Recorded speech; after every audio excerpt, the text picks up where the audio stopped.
பவன் கல்யாண் வந்து முழு சங்கியாக மாறிட்டான். விஜய் ஆர்எஸ்எஸ் இயக்க கூட ஒரு கருவி தான். அந்த கருவியை இங்கே தமிழ்நாடு முழுவதும் பரவிச்சு ஒரு ஆட்சியை பிடிக்கணும். ஆரம்பத்தில் ஆந்திராவில் வந்து தெலுங்கானாவா ஆந்திராவா பவன் கல்யாணுக்கு வந்து கொடுத்தா மாதிரி பவன் கல்யாணம் கூட பாருங்கள், பவன் கல்யாணோட ஸ்ட்ராட்டஜி தான் இங்கே நடக்குது. பவன் கல்யாண் வந்து ஆரம்பத்தில் கட்சி ஆரம்பிக்கும்போது விஜய் மாதிரியே கொள்கை தலைவர் வந்து புரட்சியாளர் அம்பேத்கர் இருந்தார், ஜோதிராவ் ஃபூலே இருந்தார்.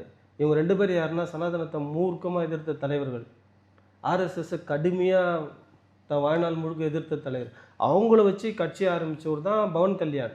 இன்றைக்கி வந்து காவி வேட்டி போட்டுக்கின்னு நெத்தியில் குங்குமம் அடிச்சுன்னு முழு சங்கியாக மாறிட்டான். அவர் ஆரம்பத்தில் வரும்போது பெரிய புரட்சிகரமாக வந்தார். இந்த நாட்டையே தலைகீழாக மாற்றிடுவேன், சனாதனத்தை எதிர்ப்பேன், இப்படியெல்லாம் வந்தவர் இன்றைக்கி எங்கே போய் இருக்கார்?